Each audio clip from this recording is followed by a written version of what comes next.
ఎంతో ఆత్మీయంగా యార్లగడ్డ వారి కుటుంబ సభ్యుల మధ్య వారి కుటుంబంలో జరుగుతున్నటువంటి ఒక సంబరంలాగా నాకు అనిపిస్తుంది. సరే, మనం ఎక్కడున్నాము ఏంటంటే నా అభిమానులు వాళ్ళ కేకలు కేరింతలు తెలియని ఉత్సాహాన్నిస్తుంటారు. Thank you.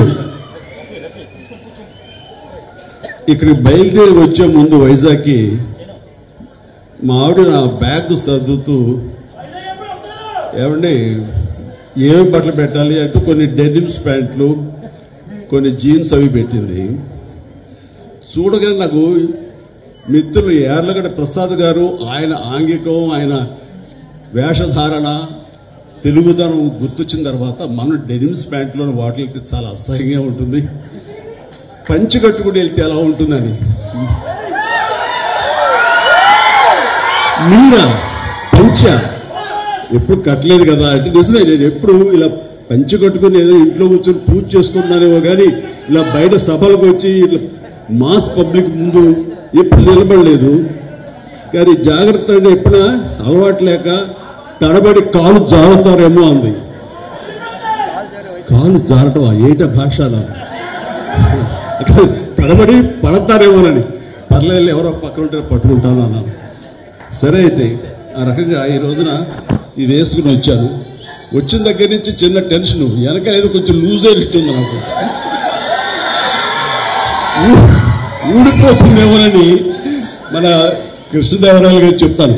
నేను వెళ్ళి వచ్చాము వెనక చూస్తున్న బాబు ఏదైనా జారిపోతే నేను చెప్పి సర్దించుకుంటానని చెప్పేసి.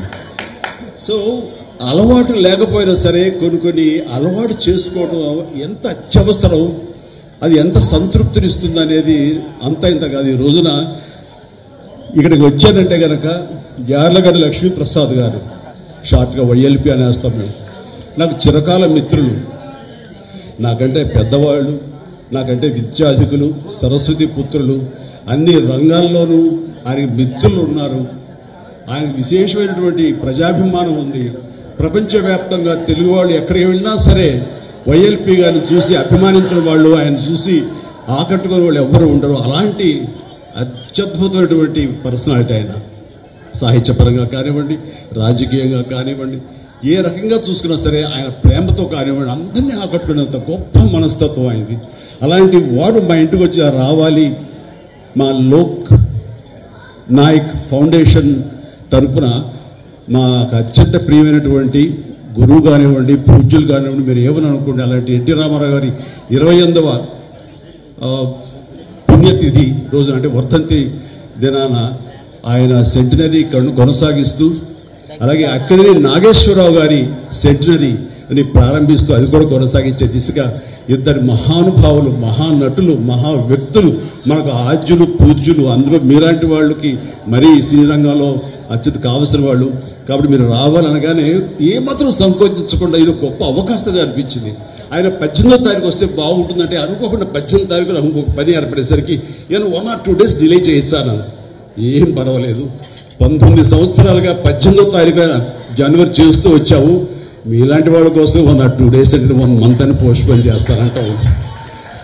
వారికి నా పట్ల అభిమానానికి నేను రావాలి అని గట్టిగా ఆయన సంకల్పానికి అది నిదర్శనం. ఈ రోజున నేను ఎంతో సంతోషంతో వచ్చాను, అంతగంత ఆనందంతో ఇక్కడి నుంచి వెళ్తానని అనుకుంటున్నాను.